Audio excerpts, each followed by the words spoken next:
Vous allez voir pour une poignée de dollars une coproduction italo-hispano-germano-française réalisée en 1964 par Sergio Leone.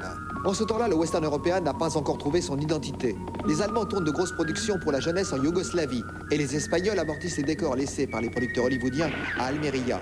C'est à Almeria justement que Sergio Leone, qui n'a pas tourné depuis le Colosse de Rhodes 3 années auparavant, décide de réaliser les extérieurs de son ambitieux projet, un remake inavoué et en western d'un grand classique du cinéma japonais, Yojimbo de Kurosawa.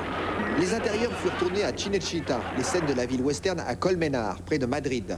Le succès mondial remporté par Pour une poignée de dollars ouvrit la porte à 4 autres westerns, eux aussi réalisés par Sergio Leone.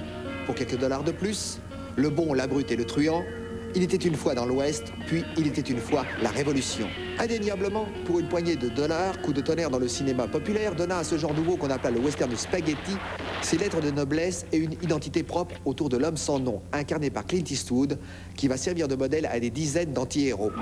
Pour ce comédien américain prisonnier depuis 7 ans de la série télé Rawhide, c'est un coup de poker et la suite est connue. Clint Eastwood devint une star internationale, puis le producteur-réalisateur que l'on sait.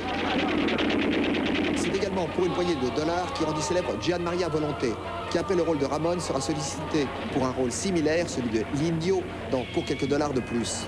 Volonté incarnera par la suite d'autres personnages mythiques du western européen, comme le révolutionnaire Del Chuncho de Damiano Damiani ou l'intellectuel séduit par la violence du dernier Face à Face de Sergio Solima. La musique est signée Ennio Morricone. Le film marqua également pour le grand compositeur italien le début d'une prodigieuse carrière. Morricone est, répétons-le, le plus grand compositeur de musique de film actuel. Les films de Sergio Leone, avec lesquels il a toujours collaboré, sont les arbres qui cachent une forêt gigantesque. Pour en savoir plus, procurez-vous par exemple Morricone 93, best-of de son œuvre, où il dirige un grand orchestre. Les coffrets collectifs Spaghetti Western 1 et 2, où l'on retrouve Morricone et d'autres maîtres. Et impérativement les 2 CD, Mondo Morricone et Mort Mondo Morricone, où au travers de musiques écrites souvent pour des films d'exploitation inconnus chez nous, on découvre l'autre facette de son talent, des musiques pop alertes ou dérangeantes qui rappellent le meilleur de Burt Bacharach.